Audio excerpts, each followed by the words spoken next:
Happy birthday, Anna. The chorus of voices filled my parents' living room as my sister blew out the candles on her elaborate cake. At 35, she still insisted on making birthdays a big family affair. I stood back, watching through my camera lens as I captured the moment, my husband Mike beside me.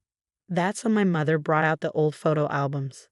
Look what I found while cleaning the attic, she announced, dropping 3 dusty leather-bound albums onto the coffee table. These are from when you girls were little.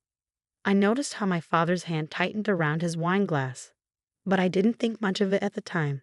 If only I paid more attention to that first warning sign. The family gathered around as Mom opened the first album. There were the usual embarrassing baby photos, school pictures, and family vacations. Anna was cooing over every image, remembering details I'd long forgotten. I'll remember this Christmas when Dad dressed up as Santa and got stuck in the chimney. She laughed, pointing at a photo of our father covered in soot. Then we reached the photos from the summer of 1993. The summer everything changed, though none of us knew it at the time. These are from the lake house, Mom said, her voice softening. The last summer we spent there. I felt Mike tense beside me before I even registered what I was seeing. He leaned forward, squinting at a particular photo, our family pose on the lake house porch, all smiles and summer clothes. Kate, he whispered, his finger hovering over the image. Don't you see it? At first I didn't. I saw myself at 8 years old, gap-toothed and sunburned. Anna at 5, clutching her favorite stuffed rabbit. Mom and Dad looking young and carefree. But then Mike pointed to the window behind us. The reflection, he said. That's when I saw it. In the window's reflection, partially obscured but unmistakable, stood a figure. A woman in a blue dress, watching our family photo being taken. A woman who looked exactly like my Aunt Marie. The problem. Aunt Marie had disappeared 3 days before this photo was taken. Her car was found abandoned at a gas station 50 miles away. She was never seen again. The room went silent. I could hear the tick of the old grandfather clock, the hum of the ceiling fan, the sudden rapid beating of my own heart. That's impossible, Anna whispered, leaning in closer. They told us she left town, that she started a new life somewhere else. I looked at my parents. Mom had gone pale, her hands trembling as she tried to close the album. But Dad's reaction was the most telling. He stood up abruptly, walking to the window with his back to us all. It's just a shadow, he said firmly, still not turning around. Light playing tricks. We shouldn't discuss this. But it wasn't a shadow. The figure was too clear, too distinctive. I'd know my Aunt Marie anywhere. She had been my favorite aunt, the one who taught me photography, who encouraged my dreams when my parents wanted me to be more practical like Anna. Dad, I said slowly, what really happened to Aunt Marie? He turned then, and I saw something I'd never seen in my father's eyes before. Fear. Catherine, drop it, he warned. Some things are better left in the past. But I couldn't drop it. That photo changed everything. The official story, that Aunt Marie had run away from her troubled marriage, started fresh somewhere else, had never sat right with me. She would have contacted me, I always thought. She wouldn't have just vanished without a word. Mike took out his phone, snapping a picture of the old photo before Mom could close the album. Always the detective, my husband. It's what made him good at his job in digital forensics. The timestamp, he murmured. August 15, 1993. 3 days after she was reported missing. Anna started crying softly. I remember that day. Marie was supposed to take me shopping for my first day of kindergarten. She promised. Mom stood up suddenly, gathering the albums. That's enough. This is supposed to be a celebration. Anna, let's cut the cake. But the damage was done. The carefully maintained facade of our family's past had cracked, revealing something dark beneath the surface. Something that had been hidden for 30 years. As everyone awkwardly moved to the dining room, I stayed behind, staring at the spot where the photo had been. Mike squeezed my shoulder. We're going to figure this out, he promised quietly. I nodded, my mind already racing. Because there was something else in that photo. Something I hadn't mentioned yet. In the reflection, Aunt Marie wasn't just standing there. She was holding something. Something that looked like an envelope. And I remembered, suddenly and with crystal clarity, the last thing she'd said to me. Katie, if anything ever happens to me, look behind the darkroom panel. Promise me.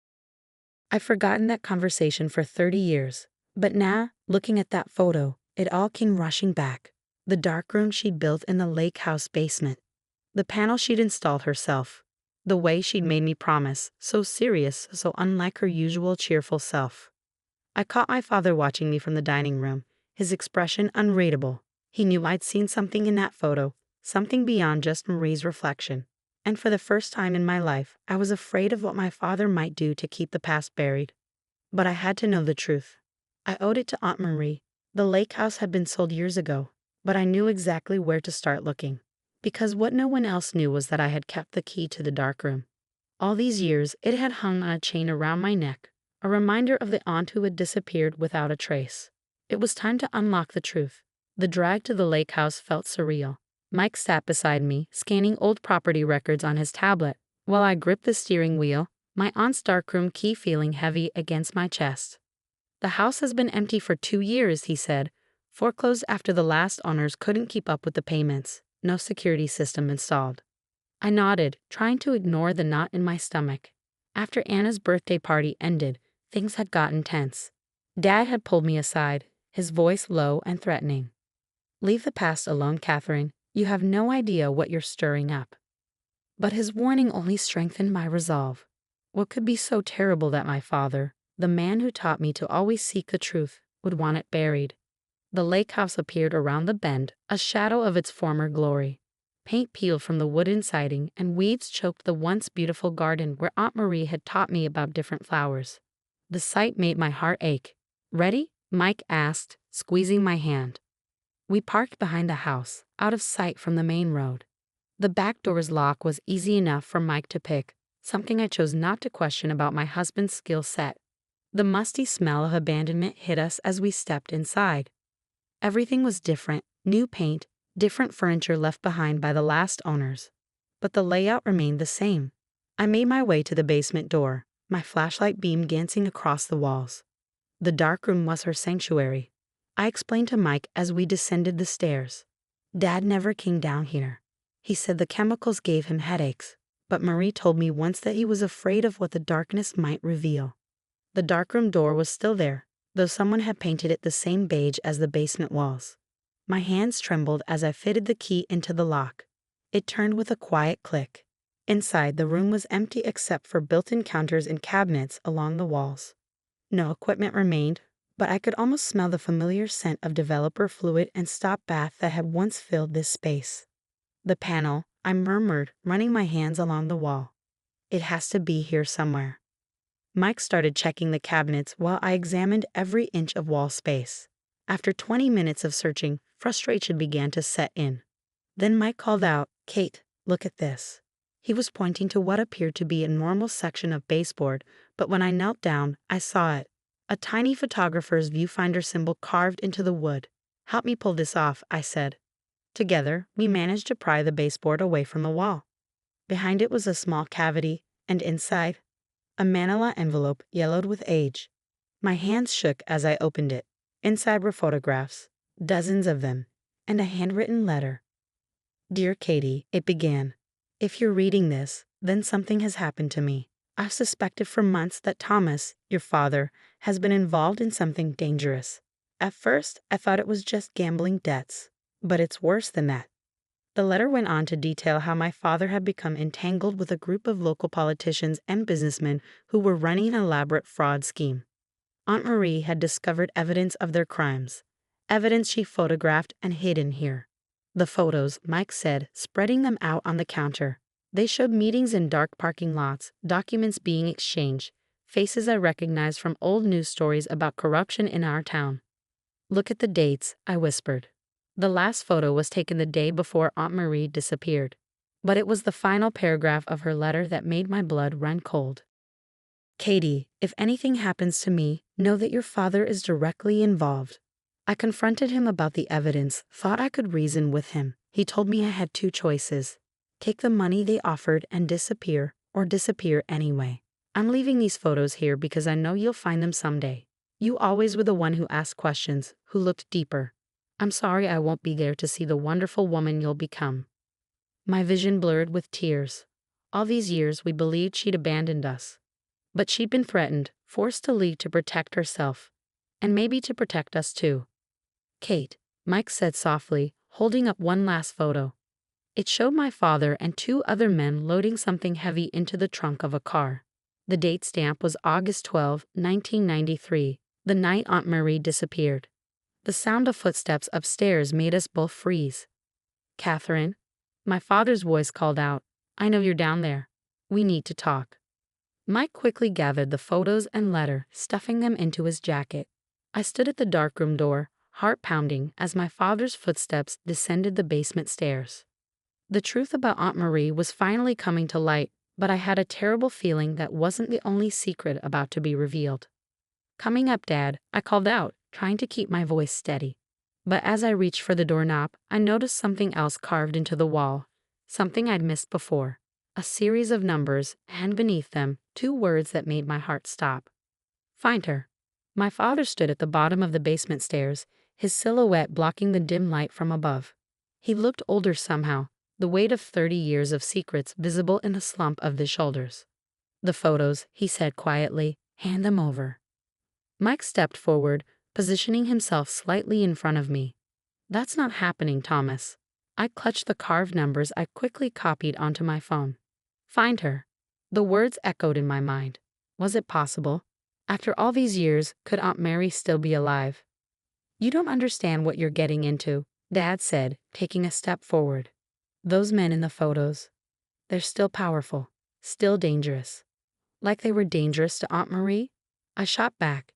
"Did they make her disappear, Dad? Or did you do that yourself?" His face crumpled for a moment, showing a flash of something I'd never seen before. Regret. "I tried to protect her, offered her money to start fresh somewhere else. But she was stubborn, like you. Said she had evidence, was going to expose everything. So you chose them over your own sister." "I chose to keep my family safe," he snapped. "They would have killed her, Catherine. This way, she at least had a chance." Mike's hand found mine in the darkness, squeezing gently. "The numbers," he whispered.